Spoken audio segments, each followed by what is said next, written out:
Joshua Tree is a really incredibly exotic and unique natural wonder that we have easy access to from some of the biggest cities in our country.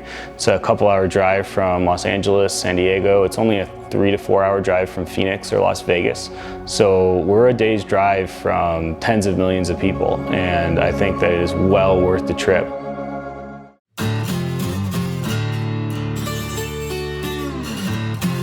I was studying sociology and I wanted to be in academia.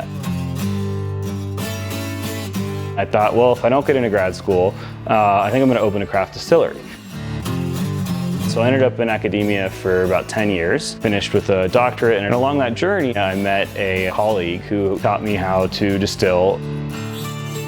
Flash forward to me working at NOAA, I decided that that job really wasn't for me anymore, and I wanted to be self-employed.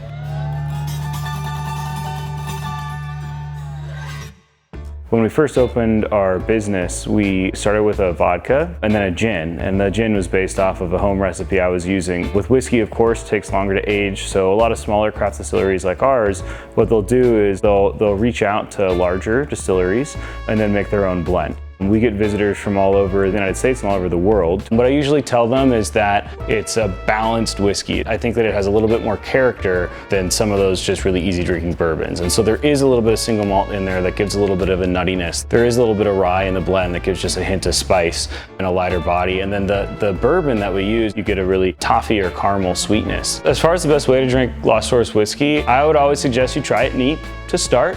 I love it in a Manhattan, but it'll work in anything. An old fashioned, on the rocks, a whiskey soda, a whiskey ginger, really you name it and it'll work.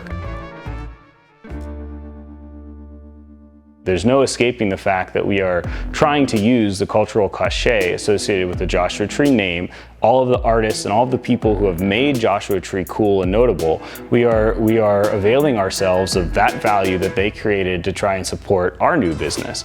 And so it was very important to us, how do we do that in a way that is bettering the community and adding value back into the community as opposed to just exploiting that value for our own gain.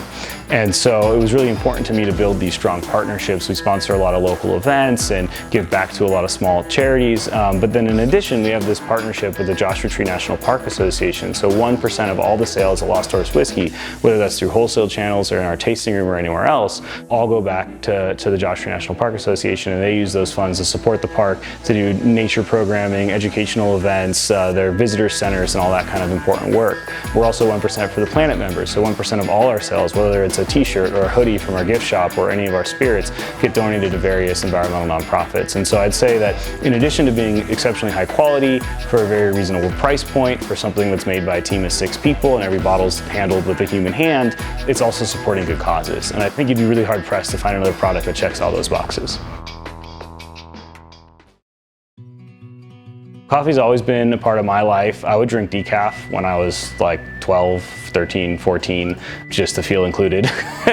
I think I might have almost started a coffee roastery, but distilling sort of pulled my heart in another direction. I love craft coffee. I love a fantastic pour over. Whenever I see something that's natural processed, that's going to be the first thing I pick. The idea of making something that was coffee with whiskey, but not a whiskey coffee. So there's no whiskey in the coffee. It's not alcoholic. It just takes on some of those characteristics.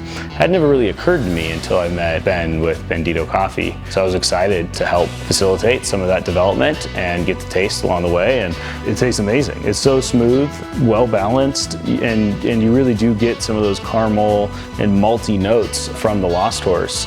I'm really impressed with how it all works together, and I can't wait to keep working on it together.